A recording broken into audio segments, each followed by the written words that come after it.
ආයිබෝවන් ගෙදරම සුවේ YouTube නාලිකාවට ඔබ ඉතාමත් ආදරෙන් පිළිගන්නවා. අද ඔබට ගෙන එන්නේ ගෙදරම සුවේ YouTube නාලිකාවේ ඔබට ඔබේ නිවස බලගැන්වීමේ වැඩසටහනේ 3 වෙනි වීඩියෝ එක. ඉතින් කලින් වීඩියෝ දෙකම ඔබ නරඹලා ඇති කියලා විශ්වාස කරනවා. අලුතින් අපේ channel එකට එකතු වෙන ප්‍රේක්ෂකයෙක් නම් ඔබ කලින් වීඩියෝ දෙකක් නරඹලා එන්න පුළුවන්. අපේ YouTube channel එක ක්ලික් කරලා ඔබ channel එකට ගිහිල්ලා කලින් වීඩියෝ දෙකක් නරඹලා එන්න. එතකොට තමයි ඔබට මේ වැඩසටහන හරියටම තේරුම් ගන්න පුළුවන් වෙන්නේ.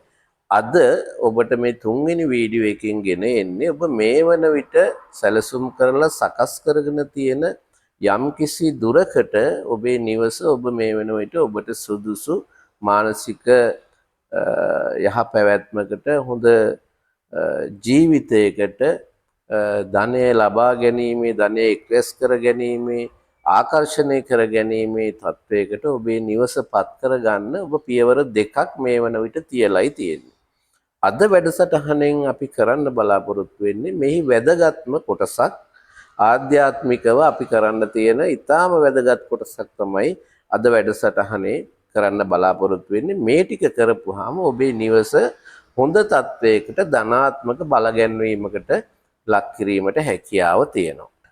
හොඳයි අපි මේ වීඩියෝ එක නැත්නම් මේ වැඩසටහන කරන්නේ අපි මේ අපේ ප්‍රේක්ෂකයන් ඔබ සියලු දෙනා බෞද්ධයින් කියන විශ්වාසයේ ඉඳගෙන වෙනත් ආගමක ඕනම කෙනෙකුට මේ වැඩසටහන බලලා ඔවුන්ට ගැළපෙන විදිහට මේ වැඩසටහන සකස් කර ගැනීමේ කිසිම බාධාවක් නැහැ. ඔබ කතෝලික ආගමේ කෙනෙක් වෙන්න පුළුවන්, මුස්ලිම් ආගමික කෙනෙක් වෙන්න පුළුවන්, ඒ වගේම Hindu ආගමේ කෙනෙක් වෙන්න පුළුවන්. හැබැයි මේකේ කිසිම වෙනසක් නැහැ. කරන්න තියෙන්නේ අද වැඩසටහනේ මා කරන ඔබට කියා දෙන දේ ඔබේ ආගමට අනුව ඔබ සකස් කර ගැනීම. එච්චරයි ඔබට කරන්න තියෙන්නේ. යම් කිසි කෙනෙක් කැමති නම් වෙනත් ආගමක කෙනෙක් වුණත් මේ බෞද්ධ සිරිත් වලට අනුව අද මේ වැඩසටහන අද ඔබේ නිවසේ කරන්න කියන කාරණය ඔබට කරන්න කැමති නම් කිසිම ගැටලුවක් නැහැ. මේට ආගම් ભેදයක්, කුලමල ભેදයක් එහෙම කිසිම දෙයක් නැහැ. ඔබේ නිවස ඔබ හිතන විදිහට ඔබට අවශ්‍ය විදිහට බල ගන්නවා ගැනීමේ හැකියාව තියෙනවා. හරි. ඔබ මේ වෙන විට විවිධ නාලිකා වලින් විවිධ වැඩසටහන් වලින් අහලා ඇති මේ විශ්ව ශක්තිය නැත්නම් විශ්ව ආකර්ෂණය කියලා දෙයක්. ඇත්තටම ඒක විශ්ව ශක්තිය කියනකට වඩා මම කැමති විශ්ව ආකර්ෂණය කියලා ඔබට හඳුන්වලා දෙන්න. එහෙම දෙයක් මේ විශ්වයේ තියෙනවා. විශ්ව ආකර්ෂණය කියලා කියන්නේ ඇත්තටම වෙනත් මේ අපිට බාහිරින් ලැබෙන දෙයක් කියලා තමයි ගොඩක් අය හඳුන්වලා දෙන්නේ. මම විශ්වාස කරන්නේ අපේ අත්දැකීම් තුළින් අපි විශ්වාස කරන්නේ විශ්ව ආකර්ෂණය කියලා තියෙන්නේ තමන්ගේ සිත තමන්ට අවශ්‍ය විදිහට দমনය කරගෙන නැත්නම් පාලනය කරගෙන තමන්ගේ සිතුම් පැතුම් තමන්ගේ බලාපොරොත්තු තමන් ඉදිරියට යන්න අවශ්‍ය සැලසුම් නැත්නම් ටාගට් එකට යන්න තමන්ගේ සිත සුදුසු තැනකට පොළඹවා ගැනීම නැත්නම් සුදුසු තත්වයකට පත් කර ගැනීම තමයි මේ විශ්ව ආකර්ෂණය කියන එකෙන් මම හඳුන්වන්නේ. මා විශ්වාස කරනවා අපි විශ්වාස කරන්න ඕනේ ඒකයි කියලා. මොකද බෞද්ධ ආගම ඔබ බෞද්ධයෙක් නම් ඔබ දන්නවා ඇති ධම්මපදයේ කියලා තියෙනවා, බුදුන් වහන්සේ දේශනා කරලා තියෙනවා සියලු දේට මුල් වෙන්නේ නැත්නම් ප්‍රමුඛ වෙන්නේ සිත කියලා. මේ සිත හරියට පාලනය කරගත්තොත් අපේ සියලු දේවල් අපිට සාර්ථක කරගන්න පුළුවන් හැකියාවක් තියෙනවා. ඒක නිසා මේ විශ්ව ආකර්ෂණය කියන එකත් අපි බලාපොරොත්තු වෙන්නේ නැත්නම් අපි විශ්වාස කරන්නේ සිත තමන්ට ඕන විදිහට තමන්ගේ කටයුතු වලට ගැළපෙන විදිහට තමන්ගේ ටාගට් වලට යන්න වඩාත්ම ගැළපෙන විදිහට සකස් කර ගැනීම. අනවශ්‍ය දේවල් අයින් කරලා බාධක අයින් කරලා තමන්ට යන්න ඕන මාර්ගයේ හරියට යන්න පුළුවන් විදිහට සිත එක්තැන් කර ගැනීම, ටාගට් එකට අනුගත කර ගැනීම තමයි විශ්ව ආකර්ෂණය කියලා කියන්නේ. හරි. අපි ඔබ ඒකත් විශ්වාස කරන ගමන් තමයි මේ වැඩපිළිවෙල ඉදිරියට ගෙනියන්න ඕනේ. මොකද මේක තියෙන්නේ බොහෝ දුරට ඔබේ විශ්වාසය මත රඳා පවතින දෙයක්. ඔබේ සිත තමයි මේ සියලු දේවල් කෙරෙහි බලපාන පළවෙනි සාධකය. අනිත් දේවල් ඊට යම්කිසි ප්‍රමාණයකින් ප්‍රතිශතයකින් අඩුවෙන් තමයි බලපාන්නේ. ඔබේ සිත තමයි මූලිකම අධියර මූලිකම තැනක් ගන්නෙ මේ වැඩසටහන් මාලාවෙම. මේ වැඩසටහන් සාර්ථක කරගන්න නම් ඒක ඔබ අනිවාර්යයෙන්ම කළ යුතු දෙයක් වෙනවා. හරි.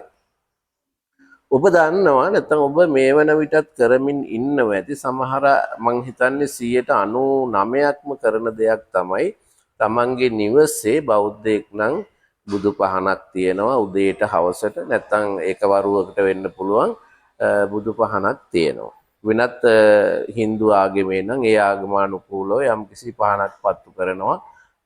එහෙම නැත්නම් වෙනත් ආගමික වතාවත් කතෝලික ආගමේ නම් ඒ වගේ දේවල් ඔබේ නිවස තුල ඕනෑම කෙනෙක් කරනවා. right. මම බෞද්ධයෙක් නිසා මම බෞද්ධ පිළිවෙත අපි කරන්නේ කොහොමද කියන එක ගැනයි කියන්නේ. එතකොට මම බුදු පහන කියන එකට ඔබ ඔබේ ආගම අනුව ඔබ පහන පත්තු කරන්නේ නැත්නම් ඔබ ඒ ආගමික වතාවත් නිවසේ කරන්නේ කොයි විදිහටද? අන්න ඒ විදිහට ඔබ මේක සකස් කරගන්න, හරවා ගන්න මම මේ කියන කාරණාත් එක්ක. බෞද්ධයින්ට ඒක කිසිම ගැටලුවක් නැහැ. මේ විදිහටම කරගෙන යන්න පුළුවන්. හරි. ඔබ දැන් ඔබේ නිවසේ බුදු පහනක් ඔබ බුදුන් වහන්සේට පහනක් පත්තු කරනවා. උදේ වරුවට උදේම්ම එහෙම නැත්නම් හවස් වරුවට හවස 5න් 6න් පස්සේ වගේ ඔබ බුදු පහනක් පත්තු කරනවා. මේක ඔබට වඩා හොඳයි මේ බුදු පහන ඔබට පුළුවන් නම් උදේටයි හවසටයි දෙකටම කරන්න.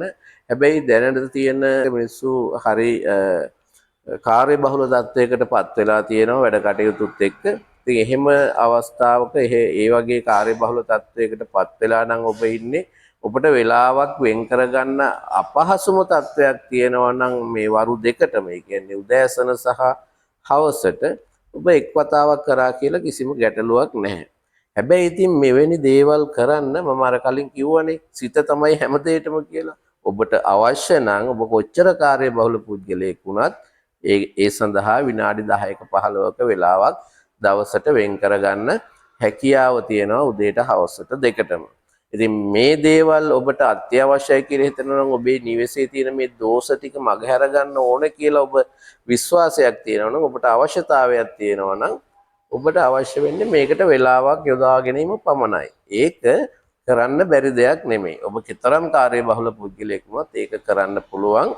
මම ඔබට කියන්නේ උදේ සහ හවස දෙකේදීම මේ වතාවත් ටික කරන්න කියලා. හරි.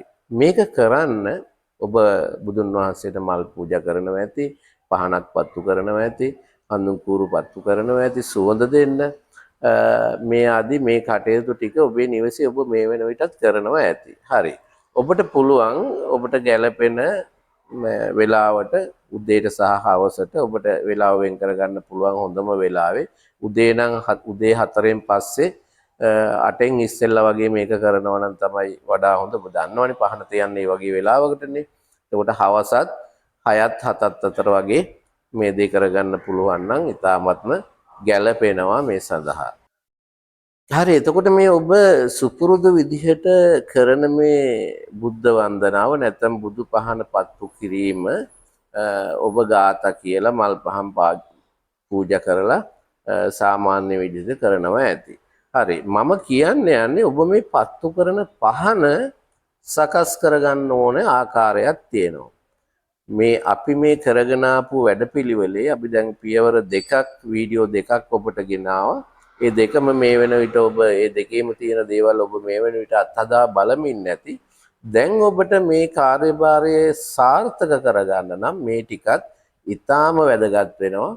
වීඩියෝ එක ස්කිප් නොකර බලන්න කියලාත් මම ඉල්ලනවා. මොකද එතකොට ඔබට යම් අවශ්‍ය තැන් ඔබට මග ඇරෙන්න පුළුවන්. ඒකින්ද වීඩියෝ එක දිගටම නරඹන්න. පොඩි වෙලාවක් මේකට යයි. හැබැයි මේ වෙලාව ඔබේ ජීවිතය වෙනස් කරන වෙලාව වෙන්න පුළුවන්. රයිට්. මේ පහන සකස් කරගද්දිත් පොඩි වීදුරු බඳුනක් ගන්න. පොඩි පහනකට අවශ්‍ය චූටි වීදුරු තියෙනවා. ඔබ දැකලා ඇති ඕන තරම්. ඔය බීම බොන්න එහෙම ගන්න වීදුරු අර ලොකු වීදුරු නෙවෙයි පුංචි වීදුරුවක් ගන්න. පහනකට ගැලපෙන ප්‍රමාණය අඟල් 2.5ක 3ක විතර පොඩි වීදුරුවක් ගත්තාම මේක විනිවිද පෙනෙන එකක් වෙන්න ඕනේ. පාටක් නැති එකක් වෙන්න ඕනේ. අර ලුණු බඳුන සකස් කරා සමානවමයි මේක කෙරෙන්නේ. හරි. අපි ලුණු බඳුරු සකස් කරගත්තා. මුලදීම ඉස්සෙල්ලම දැම්ම කුරුඳු පොතු කැබලි කීපයක්. මේ පහනටත් පහනේ අපි පහන සකස් කරගන්න තියෙන වීදුරුවටත් දාගන්න අඩියට කුරුඳු පොතු කැපලි කීපයක්. අඩිය වැහෙන්න වගේ චූටි ස්තරයක් පොඩි ලේයර් එකක් ගොඩාක් දාන්න එපා. පුංචි කුරුඳු කෑල්ලක් පොඩි කුඩාවට කඩලා දාගන්න. ඊට අමතරව අපි කලින් ලුණු බඳුන සකස් කරගන්න භාවිතා කරපු විදිහටම කරාමු නැටි කීපයකුත් දාන්න. ඊට පස්සේ අපි ධාන්‍ය භාවිතා කරා. මේකට ධාන්‍ය භාවිතා කරන්නේ නැහැ. දැන් ඔබ කුරුඳු පොතුයි කරාමු නැටි දැම්ම. දැන් ඔබ මේකට උඩින් දාන්න ලුණු ලේයර් එකක්. ලුණු කුඩු මේක විශේෂයෙන්ම කියන්න ඕනේ මේකට කැට භාවිතා කරන්න එපා. කිසිසේත්ම කැට මේකට ගැලපෙන්නේ නැහැ. ඔබේ පහනයි මේ හදාගන්න යන්නේ. ඒක නිසා ලුණු කුඩු භාවිතා කරන්න. දැන් ඔබ දන්නවනේ ඔබේ පහනට තෙල් යම්කිසි ප්‍රමාණයකින් දාන්න ඕනේ කියලා. දැන් මේකෙදි ඔබට තෙලුත් හරි පොඩ්ඩයි දාන්න ඕනේ. ඕක පුරවලා තෙල් දාන්න ඕනේ. අපි දැන් අර කුරුඳු පොතු ස්තරය දැම්ම. ඊළඟට කරාමු නැටි කීපයක් දැම්ම. ඒ කුරුඳු පොතු ටික වැහෙන්න. ඊට පස්සේ දැන් මේකට උඩින් ඔබ ලුණු ටිකක් දාලා අඟලක් විතර උඩට තියෙන්න වීදුරුවේ උඩට අඟලක් විතර වගේ ඉතුරු වෙන්න. ඔබ මේ ලුණු ටික හොඳට හිර කරගන්න ඕනේ. මොකකින් හරි තද කරගන්න ඕනේ. නිකන් බුරුලට තියෙන්නේ නැතුව ලුණු ටික හොඳට මොකකින් හරි ඇඟිල්ලෙන් හරි කමන්නේ හොඳට හිර කරලා උඩ මට්ටම ලෙවල් එකකට හදාගන්න. right දැන් ඔන්න ඔබ හිර කරලා ලුණු ටික හිර කරලා හදාගත්තා. මේ හදාගත්ත මේ පහනට ඔබ ගන්න සාමාන්‍යයෙන් කාසි 3ක් ඔය ගෝල්ඩ් පාට කාසි තියෙන්නේ රුපියලේ සහ රුපියල් 5 ඒවා. මේකට ගොඩක් ගැලපෙනවා රුපියලේ වගේ කාසි 3ක් ගන්න. කාසි 3ක් අරන් මේ පහන අපි හදාගත්තේ පොඩි වීදුරු බඳුනකනේ. මේක ඇතුල් පැත්තෙන් පිට පැත්තෙන් නෙමෙයි ඇතුලේ අර ලුණු වලට වටේට හිටින විදියට තුන් පැත්තෙන් මේ කාසියේ භාගයක් විතර ගිලෙන්න තද කරගන්න. ඊතුරු භාගය උඩට හිටින්න භාගයක් විතර ගිලෙන්න තුන් පැත්තෙන් තද කරගන්න. දැන් මේ ලුණු ටික උඩ තමයි කාසිය තද කරගන්නේ අපි. කෙලින් අතර තද කරගන්නවා වීදුරුව අයිනෙන්ම එන්න. තුන් පැත්තකින් එන්න තද කරගන්න. right එතකොට ත්‍රිකෝණයක් වගේ තමයි හිටින්නේ. right දැන් ඔබට පුළුවන් ඔබේ පහන් තිරය දාලා පොල් තෙල් වක් කරගන්න. මේ පොල් තෙල් ලුණු උඩට දැම්මට පස්සේ ඔබට මේක යටටම මේ පොල් තෙල් ටික යන්නේ නැහැ. අපි ලුණු තට්ටුව හොඳට තද කරලා තියෙන නිසා. හැබැයි ලුණු බුරුලට තිබ්බොත් මේක යටට ගලාගෙන යනවා. පළවෙනි පාර පොඩ්ඩක් යටට යන්න පුළුවන්. ලුණු වලින් චුට්ටක් උරා ගන්න හැකියාව තියෙනවා පොඩ්ඩක්. හැබැයි දෙවෙනි දවසේ ඉඳලා එහෙම උරා ගන්න නැහැ. එතන ඉඳලා තමයි තෙල් ලේයර් එක වැටෙන්නේ. එතකොට තෙල් ප්‍රමාණයත් පහනට දාන වෙනද දාන ප්‍රමාණයට වඩා ඔබට අඩු ප්‍රමාණයක් තමයි යන්නේ. මම කලින්ම ඔබට කියලා තියෙනවානේ අපේ මේ වැඩසටහනේ ගෙදර මුසුවේ නාලිකාවේ ඔබට කියා දෙන්නේ ඊටාම සරලව වියදම් අවම වෙන විදියට සමහරට කරන්න දෙයක්වත් නැති තරම් වියදම් අවම වෙන විදියට ඔබ කොහොමද ඔබේ නිවස ඔබට සිතෙන්ගි පරිදි ඔබේ අවශ්‍යතාවයන්ට ගැලපෙන විදියට ඔබේ සමගිය සතුට සමාදානය ධනය ආකර්ෂණය වෙන විදියට සකස් කරගන්න කියලා තමයි මම කියලා තියෙන්නේ. ඒ නිසා ඔන්න ඔතනත් අපි ඔබට පොඩි ඉතුරුවක් කරනවා. පොල් තෙල් ප්‍රමාණය මම හිතන්නේ 3න් 1ක් විතර තමයි ඔබ කලින් දාපු ප්‍රමාණයත් එක්ක ඔය පහනට දාන්න ඕනේ. right. දැන් ඔය විදිහට සකස් කරගත්ත පහන ඔබ අර සුපුරුදු විදිහට පත්තු කරන පහන වෙනුවට පත්තු කරන්න. මේකෙදිත් තියෙනවා ඔබේ ඍණාත්මක සිතුවිලි ඍණාත්මක දේවල් gedara නිවස තුල තියෙන ඍණාත්මක දේවල් සියලු දේ මේ පහනට ආකර්ෂණය කරලා පුච්චලා විනාශ කරලා දාන්න. මේකේ හැකියාවකුත් තියෙනවා. right. එතකොට ඔන්න ඔය විදිහට තමයි අපි පහන සකස් කරගත්තේ. දැන් ඔබට පුළුවන් ඔබ තව දෙයක් කරන්න ඕන. දැන් ඔබට මේ විදිහට පහන පත්තු කරගන්න පුළුවන්. වෙනදා කියන විදිහට බෞද්ධයෙක් නම් බුදුන් වහන්සේට නම් පහන පත්තු කරන්නේ ඒ ගාථා කියලා ඒ චාරිත්‍රානුකූලව ඒ දේවල් සිද්ධ කරලා ඔබට පහන තියන්න ගැටලුවක් නැහැ, හැකියාව තියෙනවා. දැන් ඊළඟට ඔබ තව දෙයක් මේත් එක්ක කරන්න ඕනේ. දැන් අපි ආධ්‍යාත්මික දේවල් ගැනත් කතා කරනවා කියලා අපි සඳහන් කළානේ. අපි ආධ්‍යාත්මික දේවල් කරන ගමනොත් අපේ සිත තමයි අපි මේ හදාගන්න හදන්නේ, නිවා ගන්න හදන්නේ. අපි යම්කිසි විශ්වාසයක් ඇති කරගන්න හදන්නේ. එතකොට ඔබ බෞද්ධයෝ විදිහට බුදුන් වහන්සේ දේශනා කරලා තියෙනවා දෙවියන් කියලා කොටසක් ඉන්නවා. දෙවියන්ගේ ආශිර්වාදය මිනිස්සුන්ට ලැබෙනවා. එහෙම ලබා ගන්න හැකියාවක් තියෙනවා. ඔය ගොඩක් දේවල් දෙවියන්ට කරලා දෙන්න කිව්වට ඒගොල්ලන්ට ඒවා කරන්න බෑ. හැබැයි ඒවා නිකන් මේ අන්ධ විශ්වාස තියාගන්න එපා. එහෙම දේවල් කරන්න බෑ. හැබැයි යම්කිසි ආශිර්වාදාත්මක දෙයක් ඔබට ආශිර්වාදයක් ලබා දෙන්න ඔබේ සිතුවිලි ඔබේ සිතන පතන දේවල් ඉෂ්ට සිද්ධ කරගන්න යම්කිසි විශ්වාසයක් ඔබේ සිත තුළ ගොඩනගා ගන්න යම් හැකියාවක් දෙවියන් ඇදහිම තුළින් සිද්ධ වෙනවා සිද්ධ කරගන්න හැකියාව තියෙනවා කරගන්න පුළුවන්කම තියෙනවා. අර අන්ධ විශ්වාසයට ඔබ යන්න එපා. හරි විද්‍යාත්මක විශ්වාසයක ඉඳලා ඔබ මේ කරන්න යන්නේ මනස ඔබේ එක්තැන් කරගන්න ඔබේ මනස දියුණු කරගන්න ඒ තුළින් ඔබේ නිවස ධනාත්මක විදිහට බල ගන්නවා ගන්නයි කියන විශ්වාසයේ ඉඳලා ඔබ කරන්න මේ බුදු පහන තියෙන තැනම ඔබට හැකියාව තියෙනවා නම් ගණපති දෙවියන්ගේ පොඩි පිළිමයක් තියාගන්න. මේකෙදි ඔබ හිතන්න එපා බුදු පිළිමේ ළඟ නැත්තම් බුදුන් වඳින තැන දෙවියන් වඳින්න බැහැ නේද? එහෙම එකක් නැහැ. එහෙම දෙයක් නැහැ. බුදුන් වහන්සේත් එක්ක සම උසින් දෙවියන් තියන්න බෑ. බුදුන් වහන්සේ උඩින් තියන්න ඕන නේද කියලා සමහර අය හිතනවා. නෑ එහෙම දෙයක්වත් නැහැ. ඔබට කිසිම ගැටලුවක් නැහැ මේකට. එක සමානව එක ඔබ බුදු පහන තියෙන මේ මේසේ හරි ඒ ස්ථානයේ හරි ඔබ සකස් කරගෙන තියෙන තැනම මේකත් කරන්න පුළුවන්. ගණදෙවි පිළිමයක් තියලා බුදුන් වහන්සේට පහන පත්තු කරනවත් සමගම ඒ පහනම වෙනත් දෙවියන්ට කියලා අමුතුවෙන් පහනක් පත්තු කරන්න අවශ්‍ය නැහැ. මේ එකම පහන බුදුන් වහන්සේගේ පිළිමයක් තියෙනවා. ඒ ළඟින් ගණදෙවි පිළිමයක් තියලා ඔබට මේ වැඩේ කරන්න පුළුවන්. ඒ තියලා ඔබ දැන් බුදුන් වහන්සේට පහන තියලා මල් පූජා කරලා ඔබ ගාථා කියලා ඉවර වුණාට පස්සේ ඔබට තියෙනවා කරන්න ගණදෙවි පූජාවක් දාන්න. මේක විනාඩි 4ක ගණදෙවි පූජාවක් තියෙනවා.